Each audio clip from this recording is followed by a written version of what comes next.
Praise the lord. మనం హ్యాపీగా గడపాలి అని అంటే మన సంతోషాలలో క్షమాపణ కూడా ఒక పాత్రగా పనిచేస్తుంది. ఏ విధంగా అంటారా, మనము మరచిపోలేని వారిని ఎప్పుడు క్షమిస్తామో వారి ద్వేషాన్ని మన నుంచి తొలగించుకున్న వారంగా హ్యాపీగా ఉండగలుగుతాం. అయితే క్షమించడం అన్నది అందరికీ ఆ గొప్ప మనసు రాకపోవచ్చు. ఎందుకంటే ఎదుటి వాళ్ళ ద్వేషం మనల్ని క్షమించనివ్వకుండా చేస్తుండొచ్చు. అయితే దేవుని యందు నమ్మకం ఉంచినప్పుడు వారిని క్షమించడానికి ఆ గొప్ప మనసు దేవుని ద్వారా మనకు వస్తుంది. మనల్ని కూడా దేవుడు క్షమించాడు. 1 యోహాను 1:9 మన పాపములు మనం ఒప్పుకున్న ఎడల ఆయన మన పాపములను క్షమించి దుర్నీతి నుండి మనలను పవిత్రులుగా చేశాడు.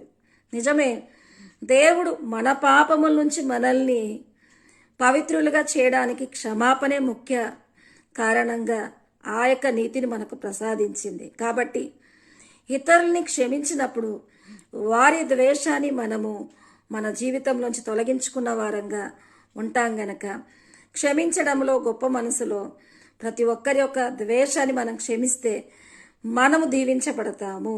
అయితే మనము ఎప్పుడు క్షమించబడతాము, నీతికి దాసులముగా పాపము నుంచి విముక్తి కలిగిన వారంగా సంతోషంగా ఉండగలుగుతాము.